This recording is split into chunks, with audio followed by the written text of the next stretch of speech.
ஓம் சரவணபவா. வெற்றிவேல் முருகனுக்கு அரோகரா. இந்த பதிவு முருக பக்தர்களுக்கு மிகவும் முக்கியமான பதிவு. ஆமாங்க, தைப்பூசம் நெருங்கிக்கிட்டே இருக்கு.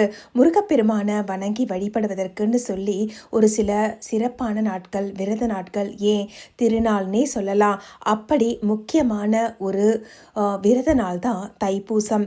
தைப்பூசத்தை பற்றின ஒரு சின்ன பதிவு தான் இது. வாங்க பதிவுக்குள்ளே போகலாம். தைப்பூசம் அப்படிங்கிறது முருகப்பெருமானுக்காக கொண்டாடப்படக்கூடிய மிகவும் அற்புதமான விரத நாள். தை மாசத்துல வரக்கூடிய பூச நட்சத்திரமும் சேர்ந்து வரக்கூடிய நாள் தான் தைப்பூசமாக கொண்டாடப்படுகிறது. இது பெரும்பாலும் ஜனவரி மாதம் இல்லைன்னா பிப்ரவரி மாதத்தில் வரும். தைப்பூசம் அன்னைக்கு விரதம் இருந்து வழிபட பக்தர்களது கோரிக்கைகள் நிச்சயமாக முருகப்பெருமானால் நிறைவேற்றப்படும் என்பது நம்பிக்கை. தைப்பூசத்தோட பின்னணி என்னன்னு பார்த்தீங்கன்னா, தேவலோகத்தில் அசுரர்களால் துன்பப்பட்ட தேவர்களை காப்பாற்றுவதற்காக பார்வதி தேவி வேலாயுதத்தை முருகப்பெருமானுக்கு அளித்த தினமே தைப்பூச தினம்.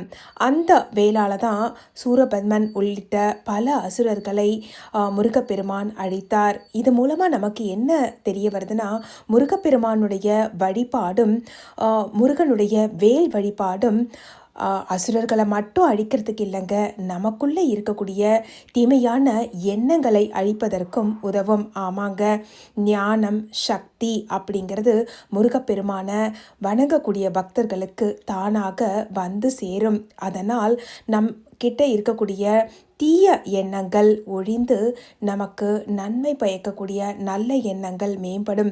முருகப்பெருமானின் வழிபாட்டில் இது மிகவும் முக்கியமானது. முருகனை வணங்கக்கூடியவங்க எப்பவும் நேர்மையாக இருக்கணுங்க. தைப்பூசத்தில் வழிபாடு செய்யும் போது முருகனுக்கு மட்டும் இல்லாமல் வேலுக்கும் அபிஷேகம் செய்து அலங்காரம் செய்து வழிபாடு செய்யும் போது பலன்கள் ரெட்டிப்பாக கிடைக்குங்க. தைப்பூசம்னாலே காவடி எடுக்கிறது தான். ஆமாங்க, தைப்பூசத்தன்னைக்கு காவடி எடுத்து வழிபாடு செய்கிறது பல காலமாக இருந்து வருகிறது. இந்த வழக்கம் நம்ம நாட்டில் மட்டும் இல்லைங்க, வெளிநாடுகள்லையும் குறிப்பாக பார்த்தீங்கன்னா மலேசியாவில் இந்த தைப்பூசம் மிகவும் விமர்சையாக கொண்டாடப்படுகிறது. அங்கே இருக்கக்கூடிய பக்தர்கள் காவடி எடுத்து முருகப்பெருமான வணங்கி தன்னுடைய வேண்டுதல்களை வச்சு நிறைவேறியதை மிகவும் அற்புதமாக கொண்டாடுகிறார்கள். காவடி அப்படிங்கிறது பார்த்திங்கன்னா பால் காவடி, பன்னீர் காவடி, புஷ்ப காவடி அப்படின்னு சொல்லி பல விதத்தில் இருக்குது. பக்தர்கள் வேண்டிக்கிட்டு முருகன் கிட்ட ஏதாவது ஒரு காவடியை கொண்டு போய் அவர் மனசில் நினச்சி காவடி தூக்கி அவர்கிட்ட கொண்டு போய் சேர்க்கும்போது தங்களுடைய கஷ்டங்கள் எல்லாத்தையும் அவர்கிட்ட கொண்டு போய் சேர்த்துட்டு முருகப்பெருமானுடைய பரிபூர்ண ஆசீர்வாதத்தை நாம் அவர் கையிலிருந்து பெற்றுக்கொண்டு திரும்புகிறோம். நாம் முருகப்பெருமான வணங்கி வழிபட, அதுவும் நம்பிக்கையோடு வணங்கி வழிபடும் போது நாம் செய்த பாவங்கள் அனைத்துக்கும் விமோசனம் கிடைக்கிறது. நோய்களிலிருந்து நிவாரணம் கிடைக்கிறது. அது மட்டும் இல்லைங்க, கடன் சுமை, குடும்பத்தில் இருக்கக்கூடிய கஷ்டங்கள், மனக்குழப்பம், இது எல்லாமே தீருது.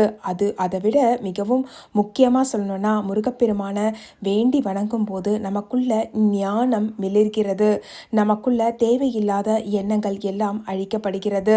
இந்த தைப்பூச நன்னாளில் முருகப்பெருமான எளிய முறையில் நாம் வழிபாடு செய்து அருகில் இருக்கக்கூடிய ஆலயங்களுக்கு சென்று முருகப்பெருமானை வணங்கி வழிபட அவருடைய அருளும் ஆசீர்வாதமும் பரிபூர்ணமாக கிடைக்கும்.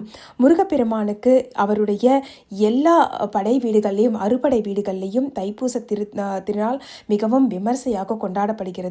குறிப்பாக சொல்லணும்னா, பழனி மலையில் காவடி எடுத்துக்கிட்டு போய் பல பக்தர்கள் தன்னுடைய நேர்த்தி கடன்களை செலுத்தி தங்களுடைய கஷ்டங்களிலிருந்து விடுபடுகிறார்கள். மலேசியாவில் அமைந்திருக்கக்கூடிய பத்துமலை முருகன் கோவிலையும் இந்த தைப்பூச திருவிழா வெகு விமர்சையாக கொண்டாடப்படும்.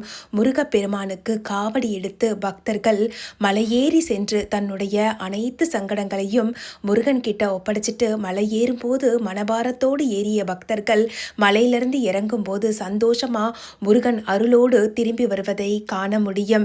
இது முருக பக்தர்களின் அனுபவமும் கூட. இந்த தைப்பூச நன்னாளில் முருகப்பெருமான விரதம் இருந்து வழிபாடு செய்து உங்களுடைய அனைத்து துக்கங்களிலிருந்தும் விடுபட எல்லாம் வல்ல முருகப்பெருமானை வேண்டி வணங்கி இந்த பதிவை நிறைவு செய்கிறேன். மற்றும் ஒரு அற்புதமான பதிவோடு உங்கள் அனைவரையும் மீண்டும் சந்திக்கிறேன். வெற்றிவேல் முருகனுக்கு அரோகரா, சக்திவேல் முருகனுக்கு அரோகரா, ஞானவேல் முருகனுக்கு அரோகரா, அரோகரா, அரோகரா, அரோகரா.